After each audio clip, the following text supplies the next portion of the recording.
Good morning, everyone, and happy Friday. We are so excited to be here with another horse talk for you. We started doing these horse talks as a way to just keep raising awareness and educate people while we're waiting for Theodore Roosevelt National Park to come back with their environmental assessment for the wild horses in Theodore Roosevelt National Park. So we ask if you have any questions, please type them in the chat and we'll get to them as we can. We do have everybody muted just out of respect for our speakers so that people don't accidentally unmute themselves and interrupt our speakers while they're talking. Today, we're so excited to have President Theodore Roosevelt with us, aka Joe Wiegand. Joe is Medora's very own Theodore Roosevelt. He has portrayed the president in all 50 states. Is that correct, Joe? Correct. All 50 states, yes.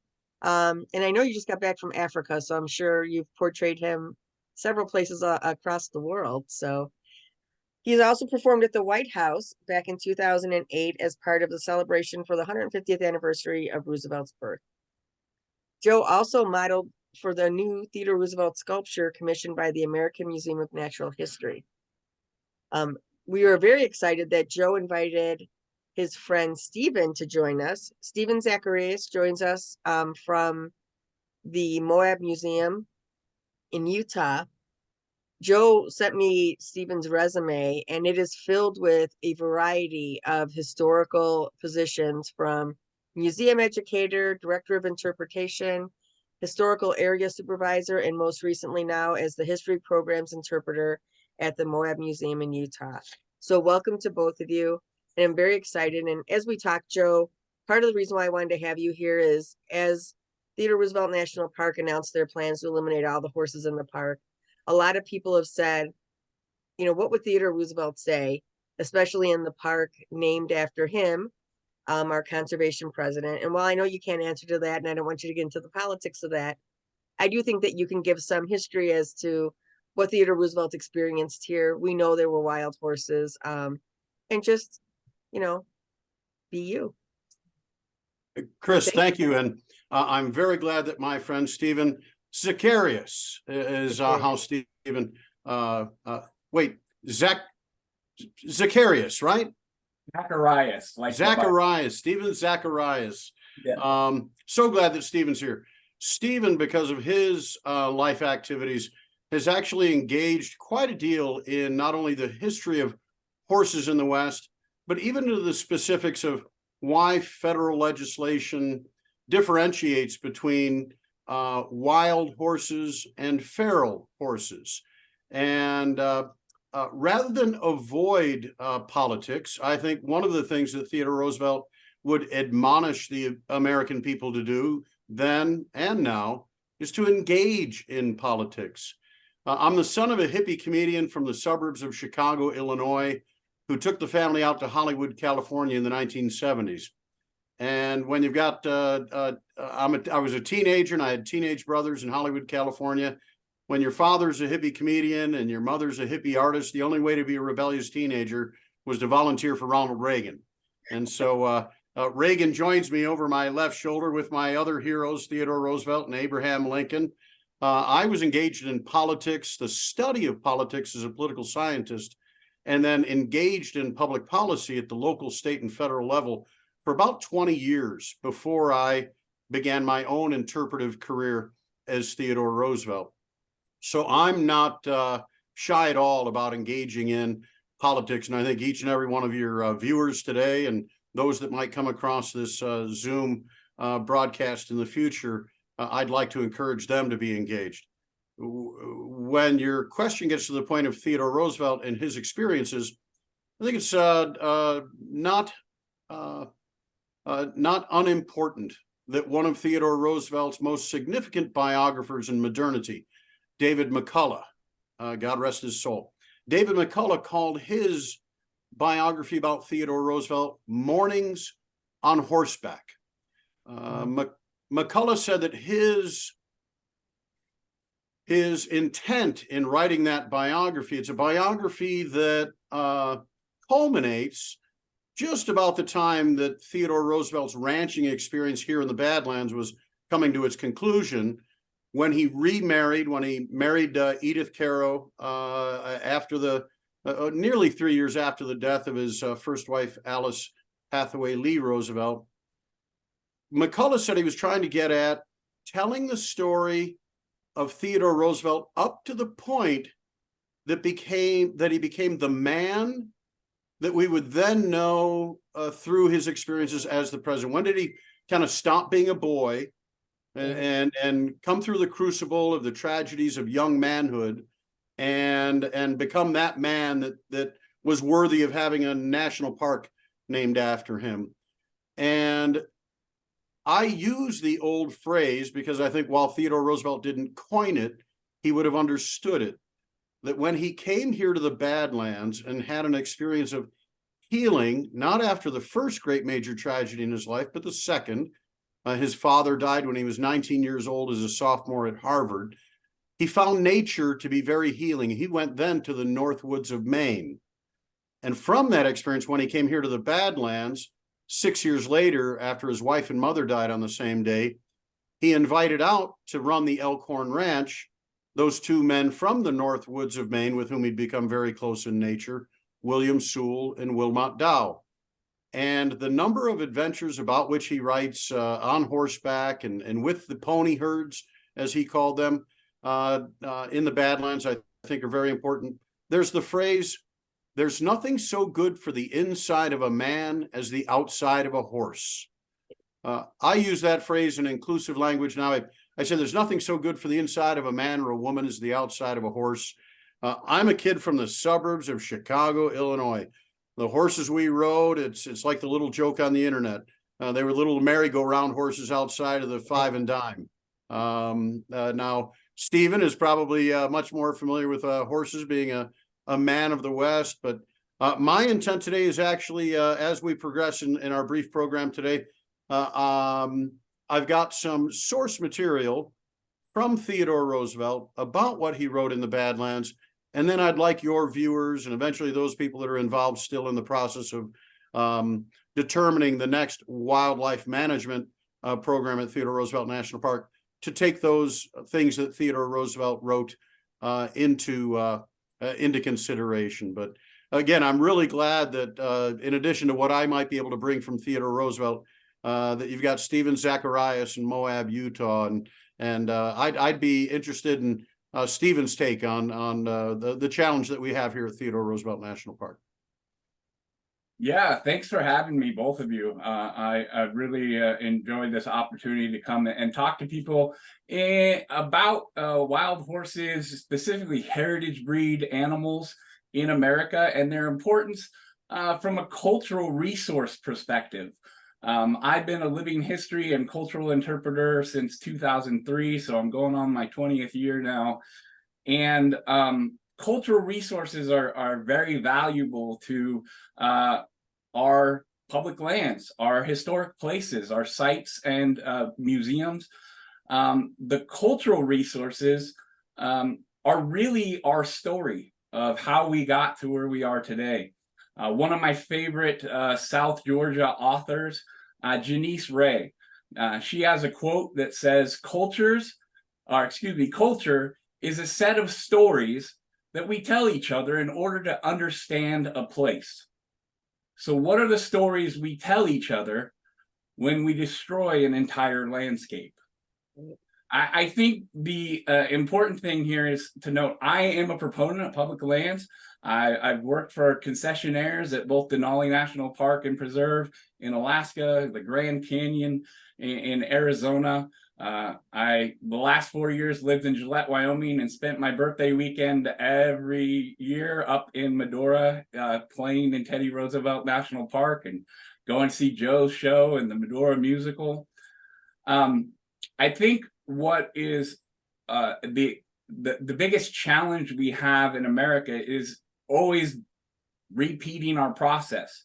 Wild horses are sometimes referred to as feral horses, or just old ranch horses, or free roaming horses, because we can get away from legislation that may or may not have been passed. But what we're doing is we're denying America and Central America and South America the agency that those animals are living beings, creatures of this cultural story. the wild horses, feral horses, the old ranch horses of America, coursing through their veins is the history of the Spanish, the history of the Afro-Indigenous, the history of tribal nations all throughout what used to be called Turtle Island in Central and North America. These animals on some public lands are referred to as invasive or non-native or non-natural. Right. But the story is they came in 1493 and landed in Hispaniola, or as we call it, the Dominican Republic. Conquistadors from Spain with their free and mixed-raced, sometimes enslaved vaqueros would spend the next 200 years driving sheep, goats, horses into central Mexico and north, into South Florida and north, leaving behind these heritage animals that oftentimes were not the preferred breed. And it had nothing to do with their abilities. It had nothing to do with their uses. It had everything to do with who took care of them and who used them and what that person's skin color was. The feral horses or the wild horses of the Southwest are often referred to in history as Indian ponies or Mexican ponies, and they fall out of favor. But they had something that your English ponies didn't have: the ability to range and use water at greater distances and use a variety of feeds. They didn't rely on a human to bring them cake and oats and other grains. And so these animals, we would like to improve our English stock, you know, the preferred breed, the one the white people use. And so we would turn loose some mares so that the stallions of the Wild West could improve that mare's stock and make them better. We know that the horses of the American West, the sulfur herd in Utah is a unique one in that it's only got 5 lumbars as opposed to the 6 lumbar of the rest of the horses in the American West. On Turtle Island, they have genetics that trace back to Portugal and the cave paintings of 26,000 BCE. This horse has that ancestry in it. We know from explorers like the Lavandares from Quebec, who came and explored the Dakotas and the Wyomings, that in many cases, the tribes of the American West were using horses in my region now, the 1580s, in the Dakotas and in Wyoming, at least by the 1650s, horses are starting to appear. And in 1741, one of the most unique ones for what we're talking about today happens when Lavandere Jr. Encounters what he calls the horse people at Horse Mountain. Using his records and his documentation and some modern mapping, the best guess is that those horse people were actually the Lakota at the base of one of their sacred sites, what we call Bear Butte, South Dakota. It's one of my favorite overlooks when you go to Deadwood, South Dakota, and go to Mount Theodore Roosevelt. On the way where you're almost to the Friendship Tower, there's a great overlook that tells the story and the importance of Bear Butte to the Lakota people. The Lakota, just like our Army remount program did with their Morgan horses, just like American ranchers and horse breeders have been doing for generations, the Lakota would breed horses for specific traits. Specifically the blue roan.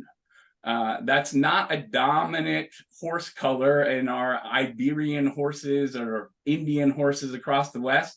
Dun, zebra dun, that's one of the most popular. Grula is another gray colored horse.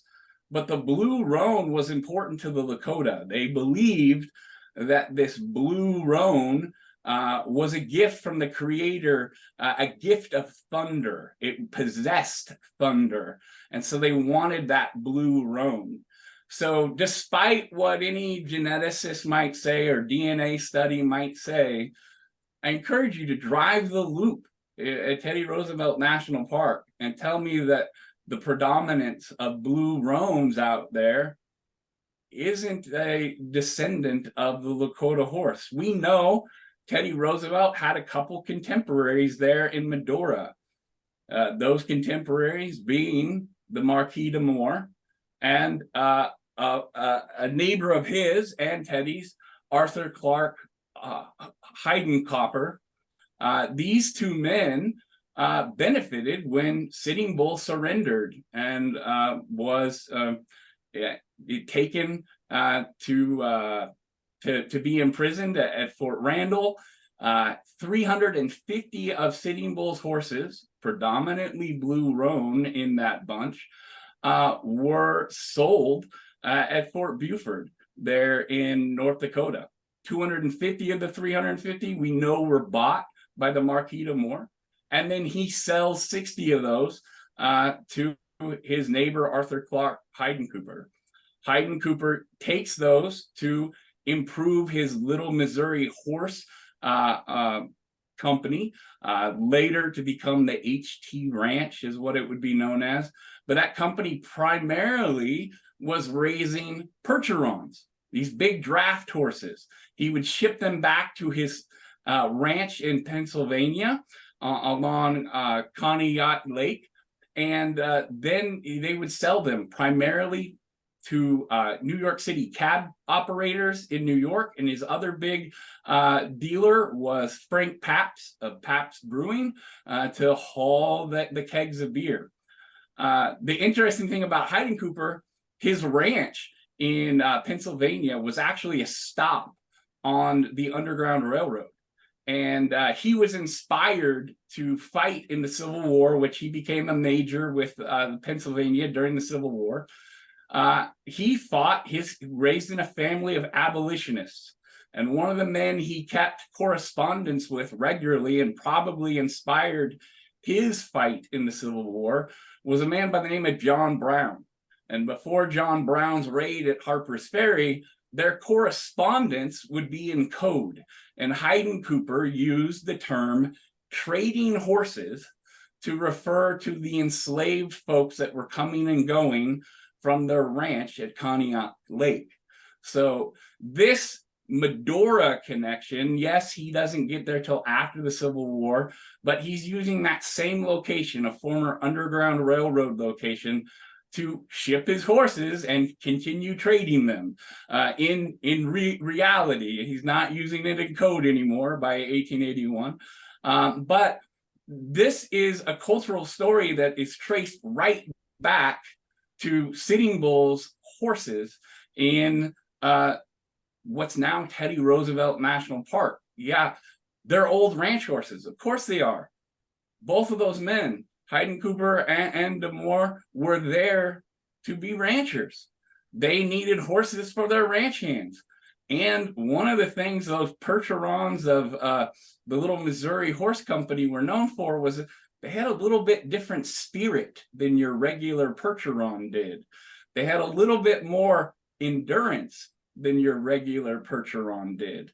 The ranch hands at de Moore's, de Moore's ranch hands, they probably had the same experiences with their ranch horses, being able to travel further in a day, being able to run at greater speeds for a more sustained distance. And that all has to trace back to that. I've done a lot of talking. I just want to share a couple images. These images are not modern photographs. They are drawings, specifically ledger drawings done by a couple of Lakota. This to me is more evidence that these men were, using blue roan horses in battle. This particular drawing was done after Sitting Bull was imprisoned. He labeled this as fighting with the Flatheads. The Flathead Indian tribe is who's being taken out, but he, in his graphite best pencil form, is drawing his blue roan that he would ride into battle. Another one that I really like is this. In the previous picture, oops, I forgot to point out, he has the medicine of raven. It's coming out of the strand of his hair. So in that fight with the Flathead, he has the medicine of raven. In this, he's rounding up a herd of stolen crow horses. He's again riding his blue roan, Sitting Bull is, and this time he has the medicine of the Buffalo Nation, or buffalo, the bison, coming out of his mouth, a strand that's tied to his soul. And he's got his no retreat sash on. That's tied, of course, to his horse's tail. There is no backing up. There's no retreat. You're going to stand your ground no matter what. But I find it interesting because he didn't just draw all blue roans. He drew a mix of horses, and he called these specifically crow horses. And they're rounding them up. They're herding them up. And there's many different colors that he draws in that photograph. Another one was a young boy at a Indian encampment along the Little Bighorn River when he was 8 years old.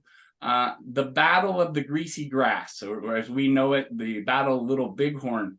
About the turn of the century in 1900, Amos Bad Bullheart, his name was mistranslated. It probably should have been translated into Sad Bull, but Americans translating Lakota language, they named him Amos Bad Bullheart.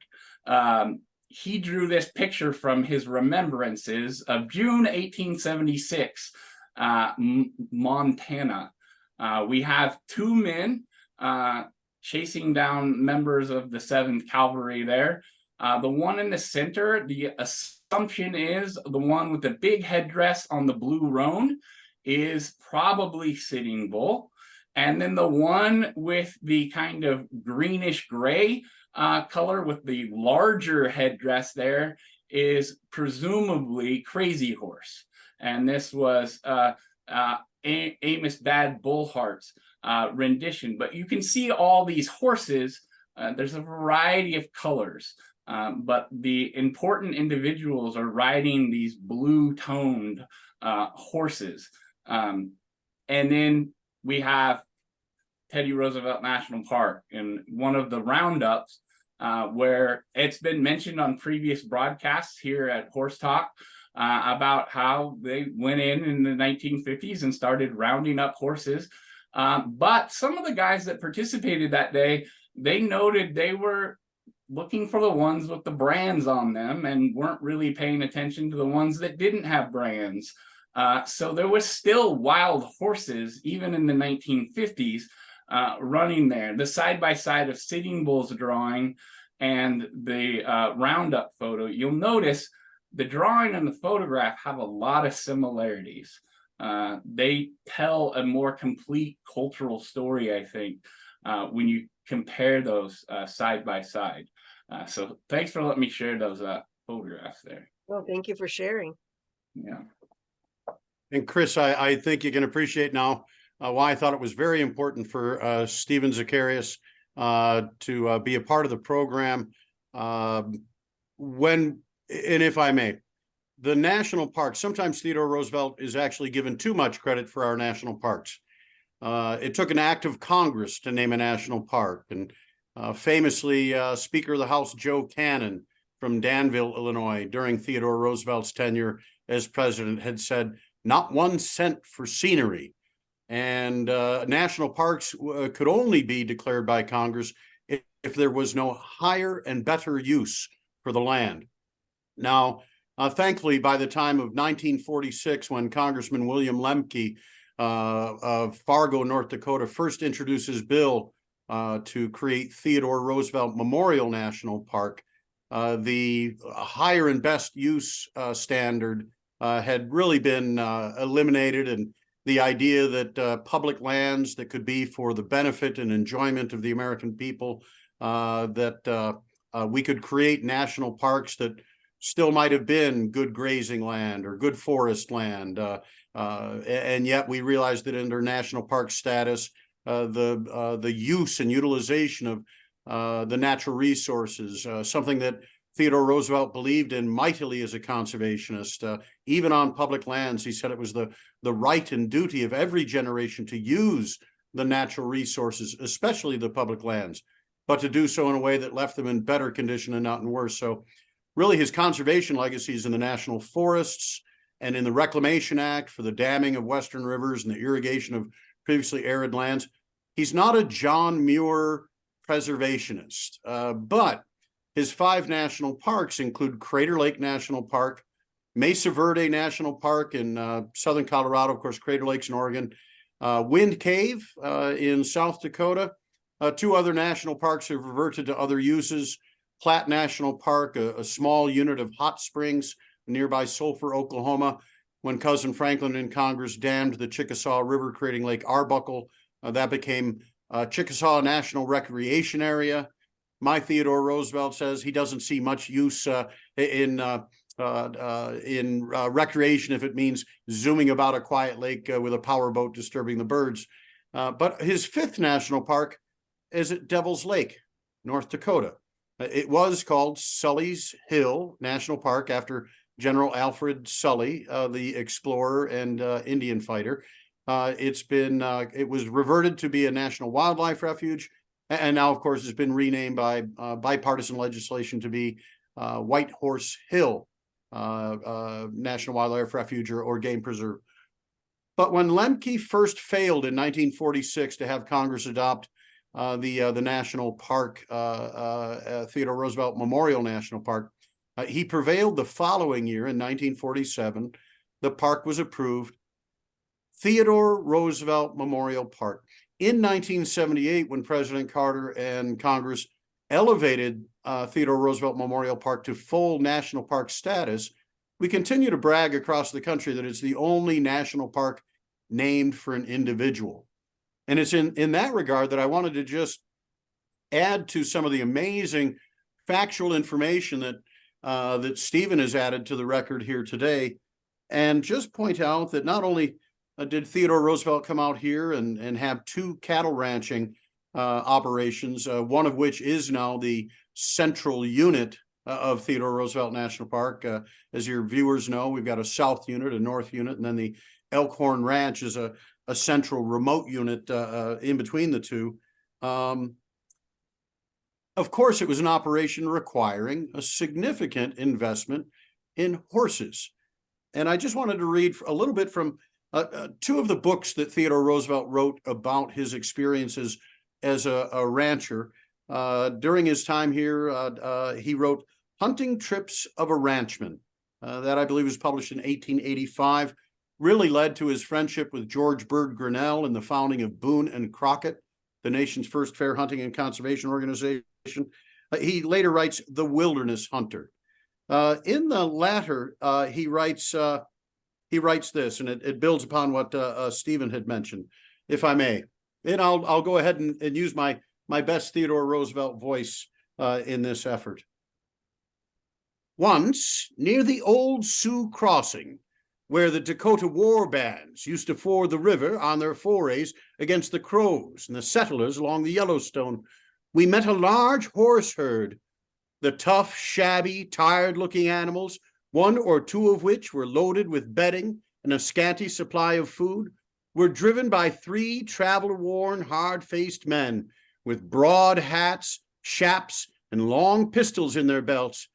They had brought the herd over plain and mountain pass all the way from far distant Oregon. He later writes, yet even these weeks at the ranch, there was some outdoor work, for I was breaking 2 or 3 colts.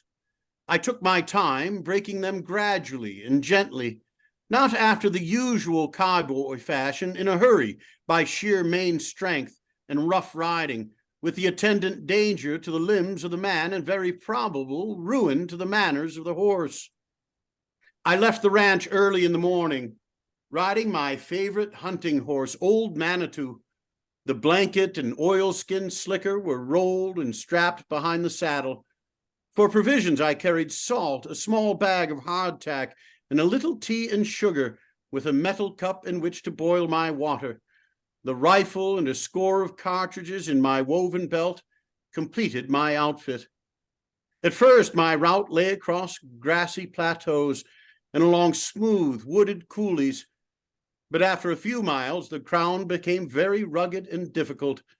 At last, I got into the heart of the Badlands proper, where the hard, wrinkled earth was torn into shapes as sullen and grotesque of those of dreamland. When Theodore Roosevelt writes about his experiences in the Badlands,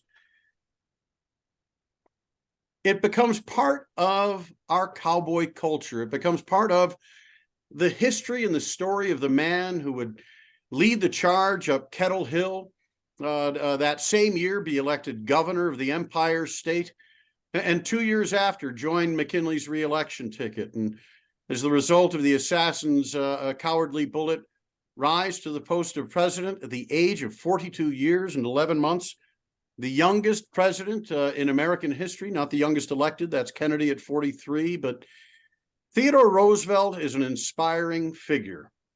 His story is kept alive here at Theodore Roosevelt National Park. While many parks may have been carved out of wilderness and wild places simply as playgrounds and retreats and places of peace and meditation and nature, and that is at the heart of what our national park ethic is.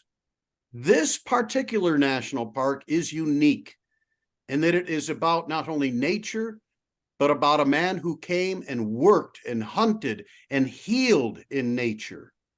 And to divorce the memory of Theodore Roosevelt from his mornings on horseback, from his ranching experience, from his, as he said, his experience of mean men and mean horses, that he just pretended that he wasn't scared until he wasn't.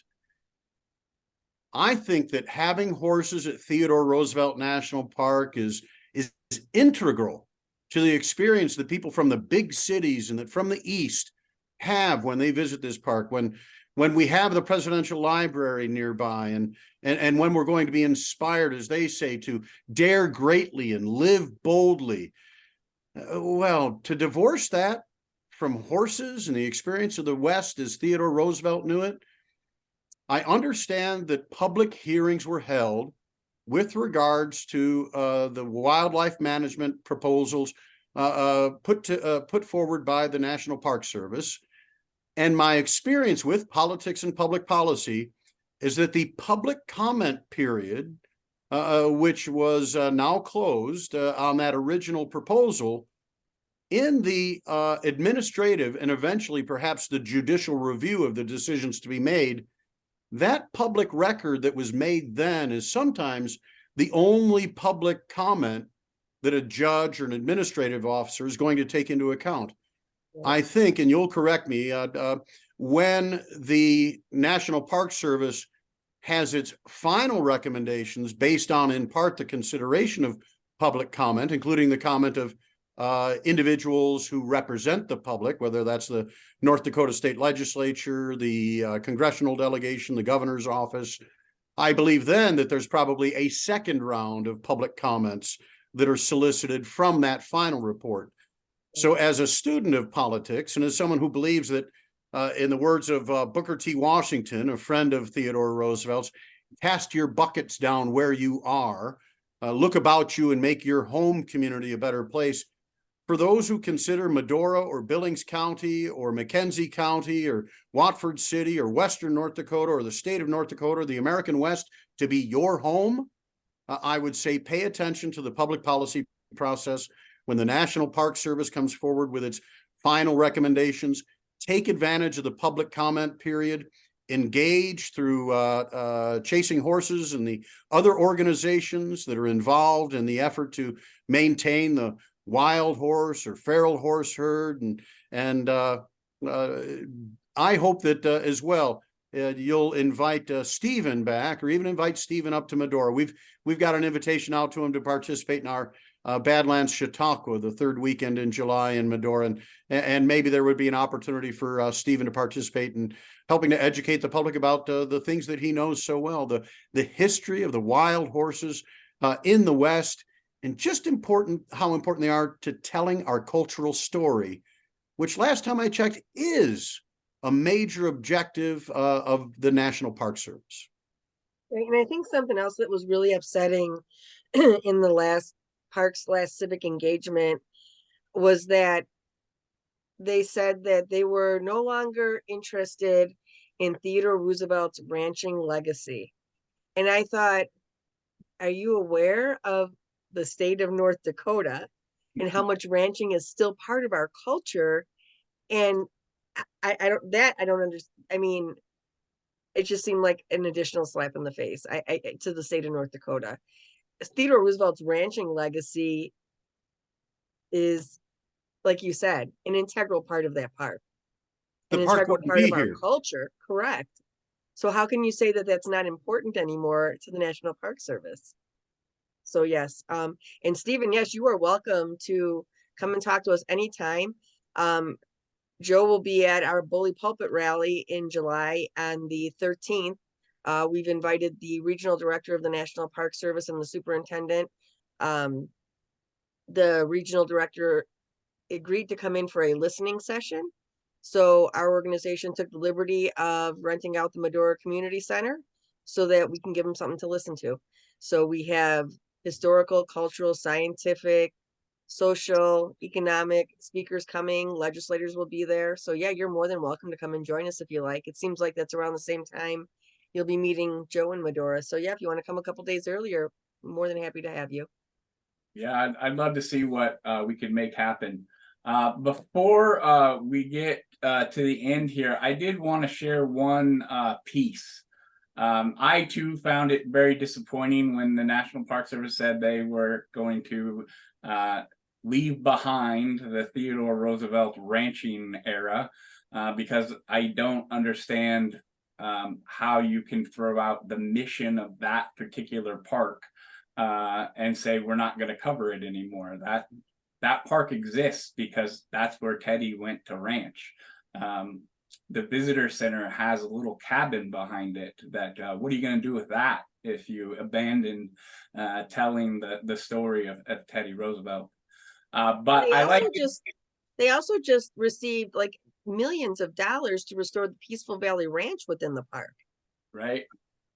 Yeah, it doesn't make sense to me, but when talking specifically about wild horses in America, or even domestic horses lineage back to Spain, there is a piece that a native poet and artist from the Cherokee Nation wrote. Melissa Fry Beasley wrote this short poem called Horses that I wanted to share with everybody today before we went our separate ways. I dream of running with Mustangs in endless fields on golden days, tall grass fading to brown, edge of autumn, smell of longleaf pine and cedar, juniper berries, sage, hawks circling and diving. I dream of running with horses, shimmering in the light of dusk, breathing in and out, seeing beauty all around me, impressions imprinted without utterance, a silent question which has been answered. I dream of running with ponies, an unexplainable and incomprehensible longing to swallow the stars and drink in the Milky Way. The moon my only witness, like birds alien and indifferent to the problems of people. It would be a shame if Teddy Roosevelt National Park got rid of their horses and eliminated the ranching history that, let's be honest, without it, there's no Medora, North Dakota. The Marquis de Moore's wife, Medora, the place wouldn't exist. the park wouldn't be there. It's the ranching history. It's those feral, wild, free roaming, oh, they're just ranch ponies that make that place what it is. And I really hope that maybe the ghost of Velma B. Johnston and her school riding campaigns, or Marguerite Henry and her book, and the school kids that rose up in the 1950s to create the Wild Horse Annie Act, and then imagine, you know, some 20 years later, Congress had to agree unanimously to sign the Wild Horse and Burro Act of 1971. Good luck getting them to do something unanimously these days, right? But hopefully there'll be enough public comment, and maybe we can get some school kids to start some national letter writing campaigns again, and get Disney and other authors to write books and make movies saying we need to save these horses. If I may, Chris, follow up Stephen, because his last comments here with the poem, it reminds us as well that this is Native history. This is women's history. As a male performer in the interpretive arts, I understand that all too often history has been his story and not her story as much as it might be. I can't imagine divorcing the horse story from Theodore Roosevelt National Park, and in realizing in doing so, you're taking one step further away from her story, one step further away from Native Americans' story. I'd like to conclude with a little bit more from Theodore Roosevelt, if I may, because this gets more to the concept that part of the horse heritage here are indeed horses that Theodore Roosevelt might have been pursuing, if I may, and briefly. On this trip, we had with us two hunters, Tazewell Woody and Elward Hofer, a packer who acted as cook, and a boy to herd the horses. Of the latter, there were 20, 6 saddle animals and 14 for the packs, 2 or 3 being spare horses to be used later in carrying the elk antlers, sheep horns, and other trophies. Like most hunters' pack animals, they were either half broken or else broken down. Tough, unkempt, jaded-looking beasts of every color: sorrel, buckskin, pinto, white, bay, roan. After the day's work was over, they were turned loose to shift for themselves, and about once a week they strayed, and all hands had to spend the better part of the day hunting for them. The worst ones for straying, curiously enough, were 3 broken-down old bear baits, which went by themselves, as is generally the case with the cast-off horses of a herd. And finally, concluding, early one spring, now nearly 10 years ago, I was out hunting some lost horses. They had strayed from the range 3 months before, and we had in a roundabout way heard that they were ranging near some broken country where a man named Brophy had a ranch nearly 50 miles from my own. The stories of lost ponies, the stories such as the Mingusville Bully, the famous story of encountering the bully at what is today Webo, Montana. That story begins with Theodore Roosevelt out chasing after lost ponies. Let's keep the horses. Let's keep the stories of Theodore Roosevelt, the ranchman. They are integral. They are at the heart of the experience of Theodore Roosevelt National Park. And I hope that we can all come together as a community, including our wonderful public servants of the National Park Service, and see our way through whatever challenges present themselves with regards to herd management and get the job done. This is a park named in honor of the man who built the Panama Canal and sent the Great White Fleet around the world.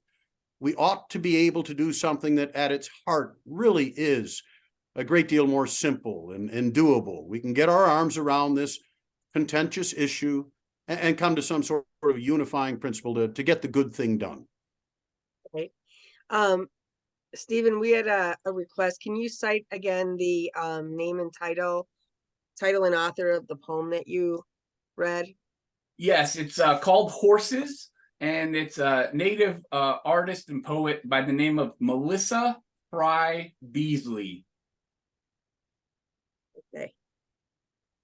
Thank you so much. You're welcome. And someone asked, is there only 6 months left to finalize the decision to rid the horses? No, actually, the park, as Joe mentioned, had a public comment period that ended on January 31st. That was where they were asking us for other alternatives to consider for their wild horse management plan. They did receive over 6,000 unique comments. That means that they got a lot more than 6,000. 6,000 of them were unique, which is huge in comment periods for wild horse herds. I know that someone was telling me, and Ginger could answer this maybe more, but I believe that the McCullough Peaks horses received over 4,000, and people thought that that was an enormous amount. That was like the most, and I was like, yeah, we got over 6,000 for this herd. So that's incredible. The public outcry and support has been really great. The park has now been working on their draft environmental assessment, so their draft EA. So they will be back, they said, first in the spring. Now they're saying summer, then they'll let us know what they essentially researched. So they gave us their 3 options, and then the public comment period was for them to consider other reasonable alternatives, and we'll know that when the draft environmental assessment comes out. Once that comes out, there'll be another public comment period. But as Joe said, the important one was the one that I mean, they're all important, but to voice your opinion was January 31st. The next one we'll be able to comment again, but it'll be on what they've already laid out in front of us and what they've already decided. And then we take it from there as to where that goes. So we don't know how much longer this has. It's going to depend on a lot of things. And like Joe had mentioned too, I mean, if this ends up going into litigation and things like that, which depending on what their decisions are, there are some very good organizations out there, including ours, that is willing to take this as far as we can to keep these horses in the park. I do want to also add, and I don't know that we talk about this enough, our governor and our state legislators have really rallied behind us and really are advocating with us for these horses to stay. Our governor has pretty much offered the park any resources available within the state of North Dakota, from money to people to science, whatever we have that we can help you with. And to my best knowledge, the park has yet to respond to the governor. So I think the hope is that once the draft EA comes out, the governor will come back to the table, and hopefully the park will meet them there. I know the governor's been talking nationally to the National Park Service Director, Sam's, quite a few times, but and we're hoping that the governor will end up coming to the rally as well to address the regional director, Herbert Frost. So as far as how long the decision is, it's really just, we're still going through a process, and that's what people need to understand. And that's why we're doing these things, so that while we're waiting and people are thinking that everything's over and the governor saved the day, that's not the case. We still have a lot of work to do. And people like Stephen and Joe, I'm very grateful to you guys coming and just shedding a whole new light on wild horses in southwestern North Dakota. Yeah, thank you so much for having me, both of you. My pleasure. And Stephen, thank you for making time. We hope to see you in Medora this summer. And I think you and Chris and I should follow up after this conversation and see about getting that good work done, because I believe your scholarship and your passion for interpretation in our national parks would be something that would be of great benefit to us here in Medora, and to the worthwhile cause of saving these horses for future generations. Does anybody else have any questions? I know that someone mentioned, Susan mentioned, the park had called the horses wild or feral until 6 months ago. Yeah, and then they just suddenly changed their classification to livestock, which gave them, the avenue they have now to say no livestock are allowed on National Park Service land. So that's the only, anybody else have any questions or comments? I think this was really great. I knew it was going to be enjoyable. So thank you guys so much for coming. We will make this available on YouTube, and thank you so much. And we will definitely see you in Medora, Joe. And as I said, Joe will be at our Bully Pulpit rally. Stephen, you're more than welcome to join us as well. So let me know if you're available. We'll put you on our speaking list. And yeah, thank you to everybody else. We do have another Horse Talk on Sunday We were going to have two of them, and I'll write more about this later, but Ginger Fedek, who is on our Zoom here today, has decided that since Dan Baker from Colorado State University has agreed to speak with us about the Ganacon research that happened within our park, that she's going to step back from speaking about that and just be a participant, moderator if I need her to be, for just his talk at 4 o'clock. So we'll just be doing one horse talk on Sunday at 4 p.m. Mountain Time, and we have more to come. So thank you guys so much again for being here. I appreciate it. And thank you for everyone for joining. Chris, if I may, the final words from Theodore Roosevelt. Yes. Keep your eyes on the stars and your feet planted firmly on the ground. Believe you can, and you're halfway there. Do what you can with what you have, where you are. Totally. Thanks for having us. Thank you. Thank you, everybody. Have a good day.